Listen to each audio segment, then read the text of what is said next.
এই ঘৰৰ কচু শাক এই কাটি পেলাই এই নিমখ আৰু হালধি দি কুকাৰত এই দুটা হুইচেল দি পেলাই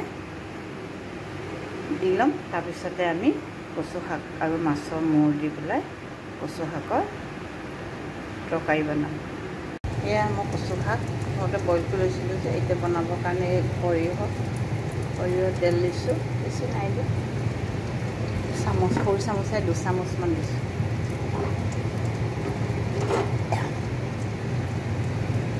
চাব তেলটো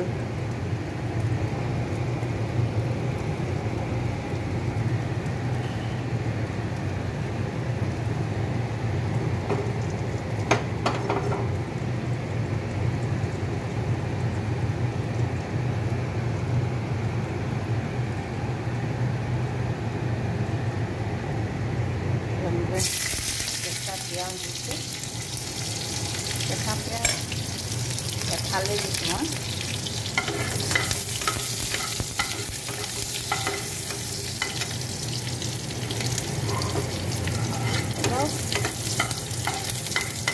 তাতে মই আদা অকণমান হৈছে, আদা নাই, পিঁয়াজ আৰু নহৰু থেতালি লৈছোঁ, থেতালি পেলাই ভালদৰে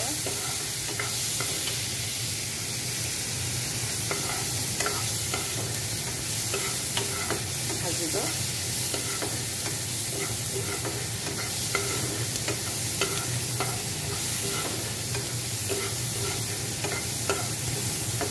ৰঙা হোৱালৈকে ভাজিব। তেলটো আপোনালোকৰ নিজৰ ইচ্ছা অনুসৰি দিব পাৰে। মই তেলটো অলপ কমাই দিছোঁ কাৰণ কচু শাকটো বইল কৰি লৈছোঁ।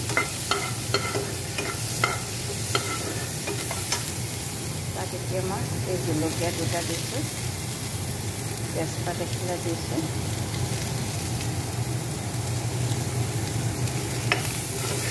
দি পেলাই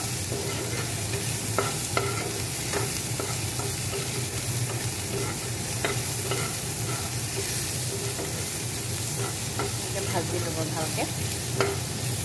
সকলোৱে জানে, তথাপিও মই নিজে ঘৰত খাবলৈ বনাইছোঁ, তাকে ভাবিছোঁ আপোনালোকৰ আগতো শ্বেয়াৰ কৰোঁ। কচু শাক খাইতো সকলোৱে ভাল পায়, মই বহুত ভাল পাওঁ কচু শাক। কিন্তু আমাৰ বাৰীত নাই, মই বজাৰৰ পৰা কিনি আনিছোঁ, খাবলৈ মন গ'ল, সেইটো কাৰণে ক'লোঁ নহয় আপোনালোকৰ আগতে মই দেখুৱাওঁ। তাকে এতিয়া হালধি দিব,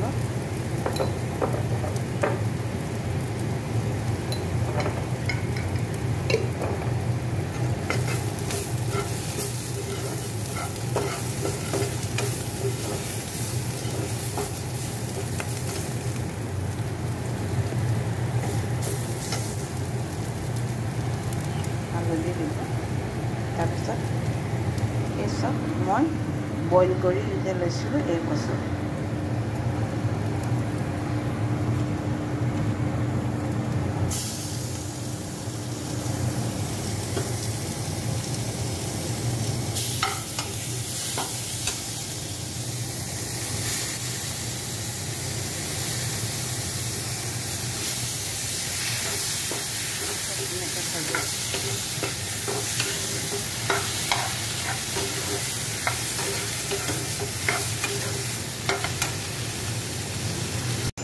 মই এতিয়া ইয়াত অকণমান জিৰা গুড়ি দি দিছোঁ।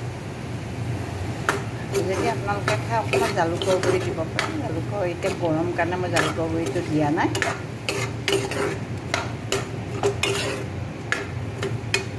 এনেকৈ লৰাব, লৰাই পেলাই অলপ 3 মিনিটমানৰ কাৰণে অকণমান ঢাকি দিব।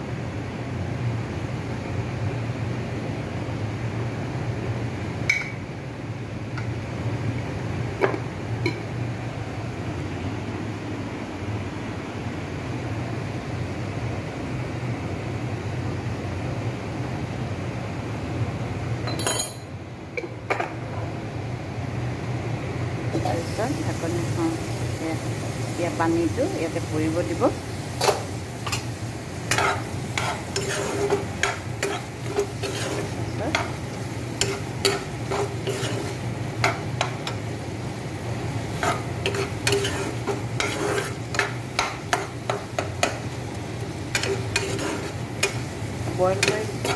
বইল কৰি লোৱা কচু বেছি দেৰি সিজাব নালাগে।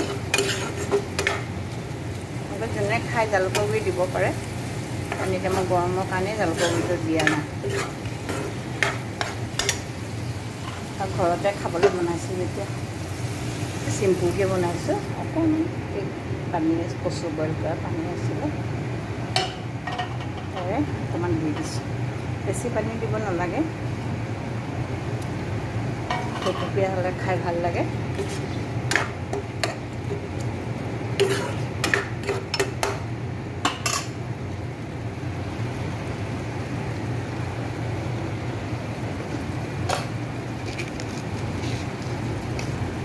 সোৱাদ অনুযায়ী নিমখ দিব।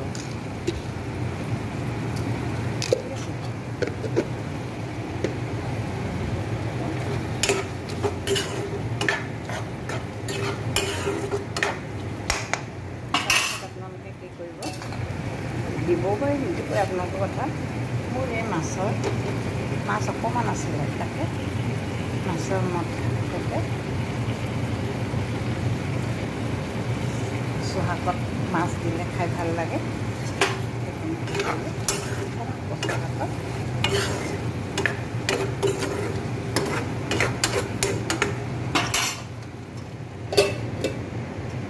আকৌ 5 মিনিটৰ কাৰণে ঢাকি দিলোঁ।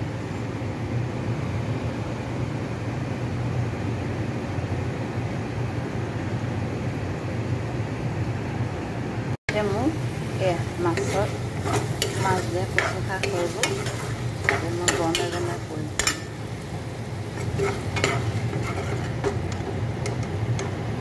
আপোনালোকে খাবচোন, আপোনালোকে চবেই খায় তথাপি